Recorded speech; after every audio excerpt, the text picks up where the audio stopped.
Graça e paz, queridos. Deus te abençoe em nome de Jesus Cristo. Amados, o chamado, ele traz lágrimas. O chamado traz calúnia. O chamado traz guerras. O chamado traz conflitos. O chamado traz desânimo. O chamado traz solidão. O chamado, ele traz desprezo. O chamado traz cobranças. O chamado traz responsabilidade. O chamado traz estresse. O chamado traz e faz muitas das vezes você pensar em desistir. O chamado traz dúvidas. O chamado traz pedradas. O chamado traz traições. O chamado traz perseguições. O chamado faz o profeta se esconder. O chamado faz o profeta ter medo. O chamado faz nós orar mais. O chamado nos faz jejuar mais. O chamado nos faz ler mais a Bíblia.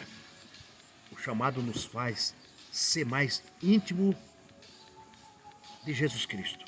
O chamado nos faz mais que vencedores.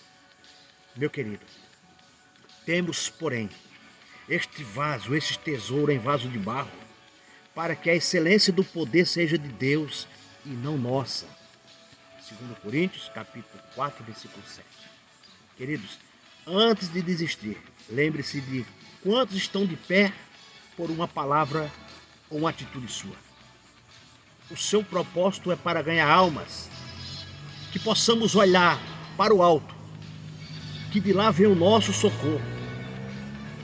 Não desista do seu chamado. Existe alguém que está de pé por causa das suas buscas? Reflita nisso antes de desistir. Tem alguém que está de pé por causa das tuas orações, por causa da tua intercessão, por causa que você tem se colocado na brecha, orando incessantemente pela vida dessas pessoas. Não desista. Que Deus te abençoe. O teu chamado é de ganhar almas. Ore por aquele que a medicina tem desistido.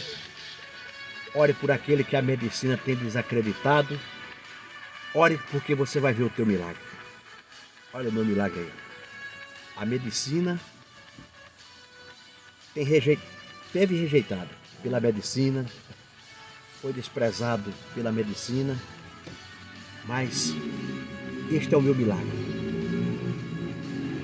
Este é o meu chamado. E eu não vou desistir do meu chamado. Que Jesus te abençoe e te guarde. Você também tem um chamado. Não desista do teu chamado. Ganhe almas para Jesus, para o reino de Deus. Que Deus te abençoe. Tchau. Amém, Pai? Fala amém. Glória a Deus. Amém. Um beijo para vocês. Fique com Deus.